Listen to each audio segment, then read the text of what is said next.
The wind was blowing through the tombstones when I saw her. She was there, still, dressed in white, the bride. Only later will you understand why she still waits to me. It doesn't matter who I was anymore. It only matters that I saw what no one should see. There are stories in the Old West that no one dares to tell. Stories trapped between the dust of the streets and the broken stones of forgotten cemeteries. They're like thorns buried in the city's flesh, wounds no one wants to poke. And I carry one of them in my memory, like someone carrying a coffin on their back. Heavy, silent, ever present. My name, good, doesn't matter so much now. The man I once was Zai got lost among these deserted streets. Some call me Sharif, others just voice. A voice that insists on echoing, even after life is gone. But all who stayed too long in this city, you know I was there the night. I saw the bride Dot. It was late afternoon when the sky began to bleed, orange and red behind the mountains. The wind carried the smell of dry earth mixed with the sweet scent of death. That smell I'd learned to recognize without words. It was then that someone came running up to me, their face pale, their eyes wide-eyed, and said, "She is at the gate of the cemetery, waiting." He didn't need to say anything else. I grabbed my hat, adjusted the holster, and climbed onto my horse. The dusty road seemed longer than ever. Each hooves sounded like a slow drumbeat, muffled by the wind, which seemed to be trying to push me back. As I walked forward, the sky closed in, and shadows crept across the ground like fingers reaching for me. Then I saw her, a figure dressed in white, standing at the entrance to the cemetery, motionless. Her dress moved in the wind, but she didn't move. She looked like a porcelain statue forgotten in the middle of nowhere. The veil covered her face, but I could feel it. Her eyes pierced the distance like sharp knives. They didn't blink. They didn't look away. They just watched me, as if they'd been waiting for me for a long time. The gate was ajar, creaking slightly. That alone was enough of an invitation for misfortune. I should have turned the horse and left, but something, a force I couldn't explain, kept pulling me forward, as if an ancient promise made long before I was born was finally being fulfilled. I took the first step beyond the fence, and at that moment the sound of a bell echoed through the town, low, slow, aching. There was only one problem. The bell in that old church hadn't rung in over 30 years. The wind blew stronger, and the woman's veil fluttered, revealing for a moment the shadow of a pale face, cold as the moon. My heart pounded so hard it felt like it was about to burst from my chest. In that instant, I knew this wasn't a legend meant to scare outsiders. It wasn't a fabrication told over sips of whiskey in the saloon. It was real, and I was about to cross over to a place from which no one returns the same. And she already knew my name. The gate creaked again, as if welcoming me or warning me to leave. The dim light from my flashlight barely penetrated the fog, and then I noticed the wind was blowing one way, but her veil was moving the other. It was, at that moment, that I realized that something there did not follow the rules of this world. My footsteps sank into the soft ground, as if I were stepping on something I shouldn't. Every thump of my heart seemed to echo off the invisible walls of that night. The figure didn't move, but it seemed as if it was getting closer. No, it wasn't walking. It was the night growing shorter between us. The bell rang again, and I knew that sound wasn't coming from the broken tower, was coming from inside my head. You came. The voice was weak, as if the wind had learned to speak. My body froze. I hadn't opened my mouth. What kept me going? Maybe curiosity, or the suicidal instinct that only those who have looked death in the eye know. Each step was heavier than the last. The moon was high, but its light didn't penetrate the room. The tombstones, crooked and covered in moss, seemed to be watching my arrival. She turned her head to the side, slowly, like a crow that observeth prey. And even with the veil, I felt it. I felt that behind that white fabric, there was a face that should no longer exist. "You're late," she said, and this time, there was no wind at all. My fingers tightened on the butt of the gun in my holster, but deep down, I knew no bullet made by human hands could save someone from a bride who had been waiting for more than a century. And this is where most people shy away from this story.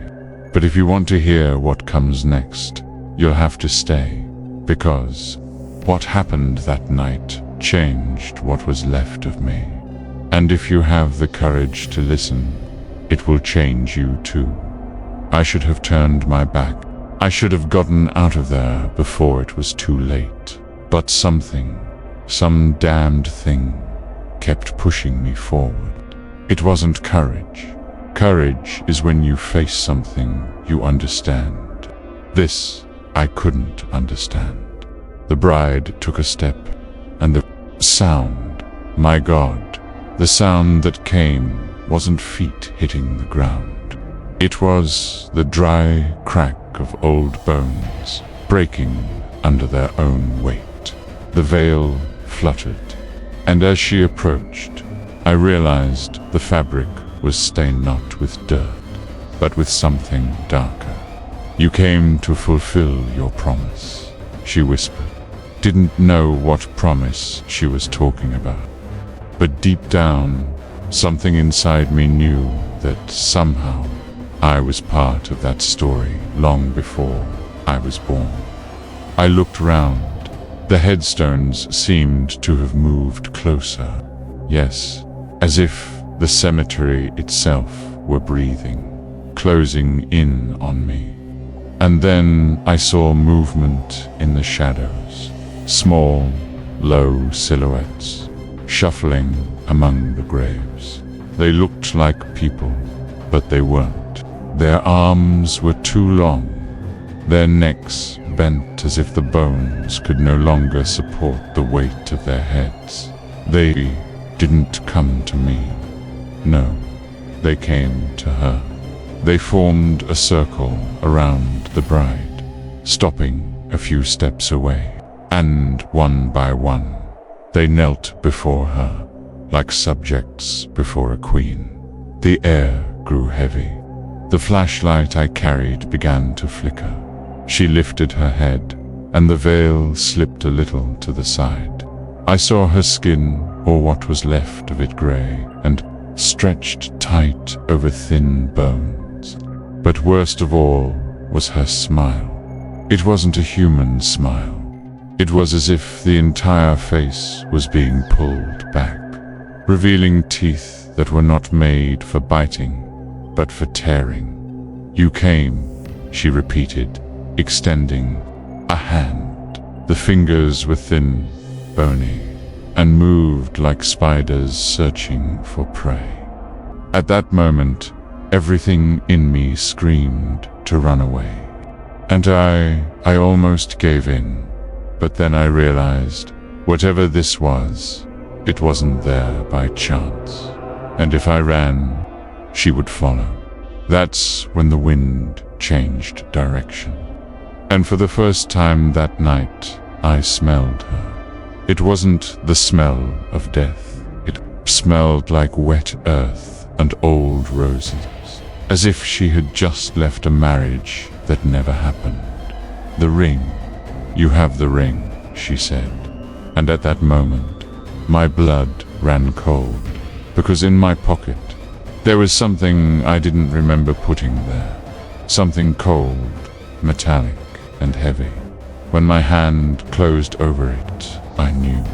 Whatever it was, it connected me to her. And the night was just beginning. The wind suddenly stopped, as if the desert itself held its breath. The circle of creatures around the bride slowly raised their heads, and the sound of bones creaking mingled with the distant echo of the old church bell that I swear shouldn't be ringing. I stood still, my hand still in my pocket, feeling the cold metal of my wedding ring. With every second, something inside me told me to run, but my boots felt stuck in the dry earth. The bride took a step forward.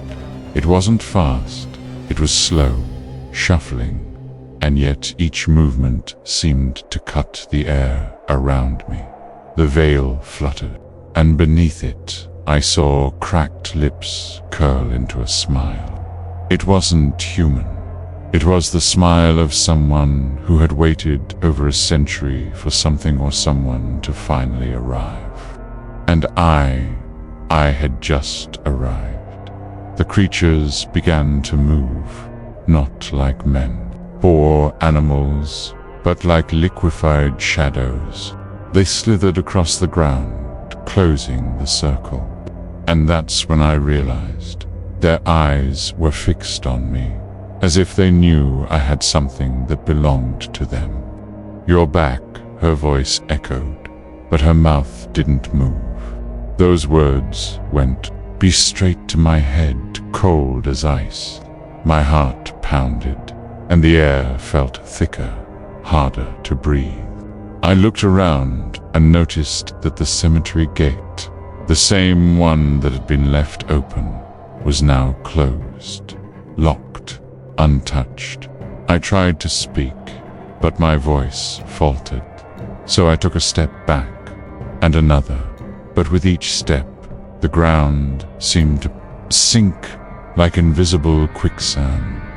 That was when the bride raised her hand, a small gesture, and yet enough to make all the creatures stop and kneel again, like servants before a queen. "Did you bring what you promised me?" she asked, the voice seeming to come from every corner of the cemetery at once. I didn't know how to respond. The only thing I had was that damned ring. I took it out of my pocket and lifted it slightly, enough to make her eyes glow like burning coals. But before I could move, the wind came back strong, sharp, bringing with it a sharp scent of wet earth and old roses. The gates behind me slammed shut so hard I felt the ground shake. And then her laugh echoed, slow, drawn. A laugh that seemed to know my fate before I even knew it. It was at that moment that I understood. I wasn't there to see the bride. I was there because she was waiting for me. When I realized she was waiting for me, something inside me snapped like a string breaking. It wasn't just fear. It was a cold certainty that this story didn't begin with me, but would end with me. The bride took another step. The sound of her dress dragging on the dry ground was like nails scraping against stone. The circle of creatures parted just enough for her to pass through, but none of them took their eyes off me. It was as if each glance weighed a ton, as if they were pushing me to the ground. "You took your time," she said, and this time her lips moved. Her voice was soft, almost sweet, but it hid a resentment that burned brighter than the desert. "Son," she held out her hand, waiting for me to place the ring there. But my legs wouldn't move, and the longer I hesitated, the more her smile faded, transforming into a vacant, dangerous expression. Then the sound changed. There was no more wind, no more crickets, just the slow, rhythmic toll of a distant bell ringing from inside the old church. An impossible sound. Each toll seemed to tug at something inside me, as if my heart were trying to keep up with that funereal rhythm. "Do you think you can leave?" she asked. Her voice echoed no longer just in the cemetery, but inside my head, as if it were whispering. Behind me, even as she stood right in front of me. I wanted to scream that I shouldn't be there, that I wasn't the man she was expecting, but the words stuck in my throat. And then she lifted the veil. I should have closed my eyes. I should have run, but I stood there, trapped. Her face wasn't that of anyone alive. Her pale, cracked skin looked like melted wax, and her eyes, my God, those eyes glowed a deep, almost liquid red, as if made of blood. There was no life, only hunger. Suddenly, I felt a cold hand touch my shoulder. I turned quickly, but no one was there. When I looked back, she was closer, much closer. I felt her cool breath against my face. "Put on the ring, and you'll be mine forever." I can't explain why I did what I did, but my hand began to move on its own. Holding the ring, I held it out to her. It was then that I noticed the creatures behind her began to rise, one by one, and each of them had the same hungry look as her. Before the ring touched her fingers, a scream echoed through the cemetery. It wasn't human. The creatures retreated, and the bride froze, slowly turning her face toward the old church. Something, or someone, was coming from there. And for a moment, I saw fear in her eyes. That's when I understood there was something even worse than the bride, and was about to join us. The wind returned, but it wasn't the same. It came from the direction of the old church, carrying with it a smell I'll never forget, the smell of burnt wood and old flesh. The bride stepped back, and her creatures retreated, murmuring something in a language I couldn't understand, but which made me feel as if I were listening to prayers to a God who was never supposed to answer.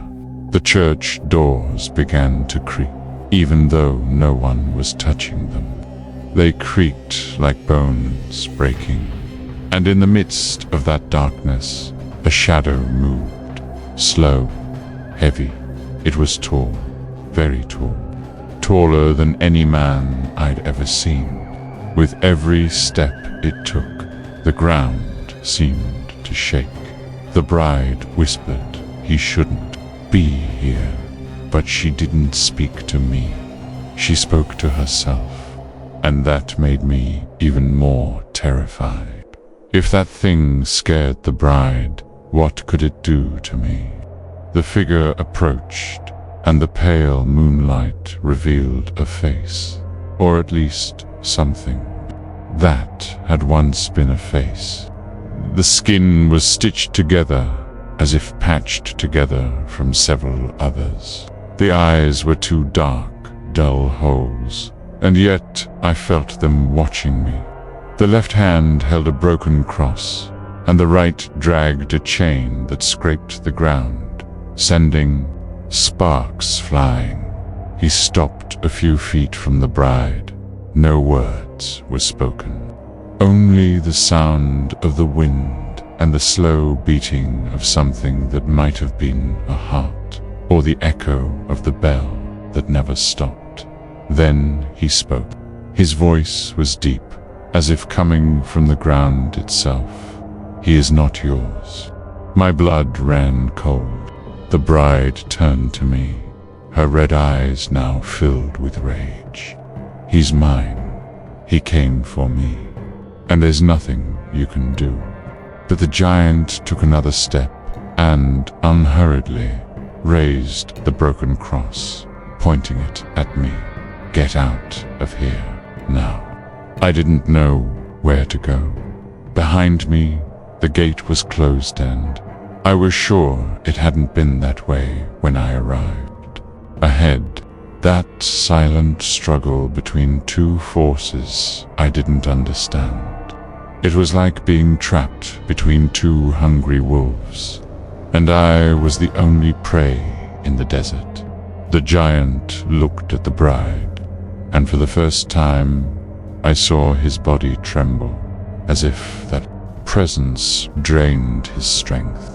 The creatures following her began to disappear into the mist, one by one. And it was in that instant that I realized something important. He wasn't there to save me. He was there to take something. And I wasn't sure if that something wasn't me. The sound of the dragging chain grew louder. The giant approached me, each step seeming to suck the heat from the air. The bride backed away, but didn't look away. And I stood there, paralyzed, as two entities that shouldn't exist prepared to decide my fate. And somehow, I knew, whatever their choice, I wouldn't leave that cemetery like the man who entered. The current stopped. The silence that followed was even worse than the clang. The giant stood still, staring at me as if he could see all my sins.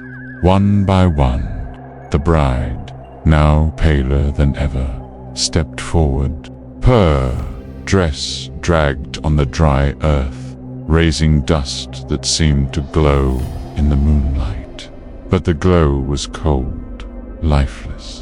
"He is not yours," the giant repeated, and this time his voice made the ground tremble.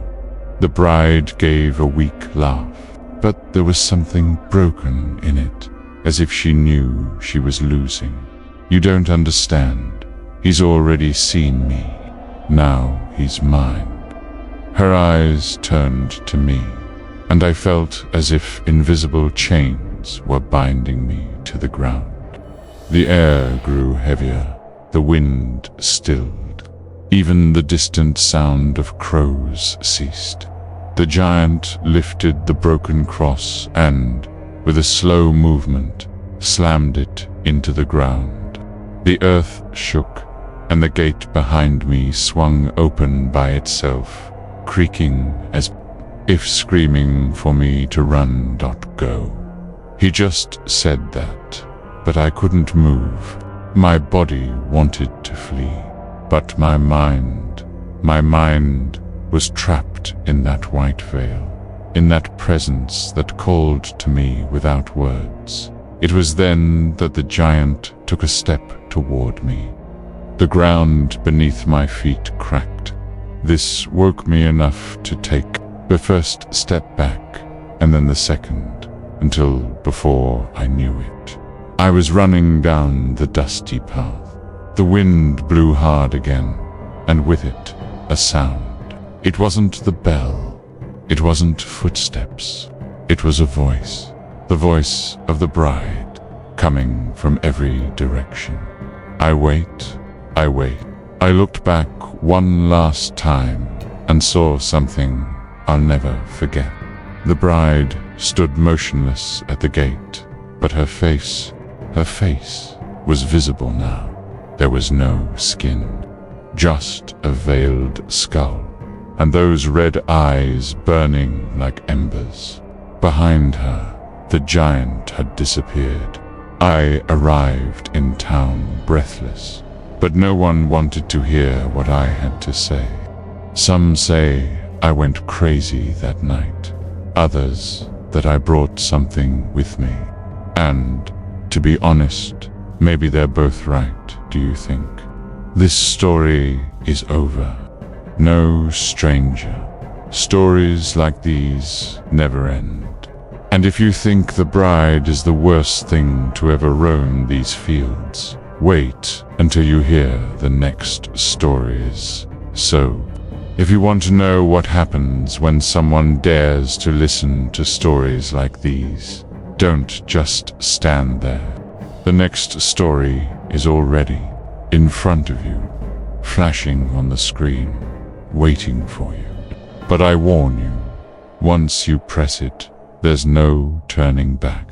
In the Wild West, certain stories don't just haunt you. They follow you until your very last heartbeat.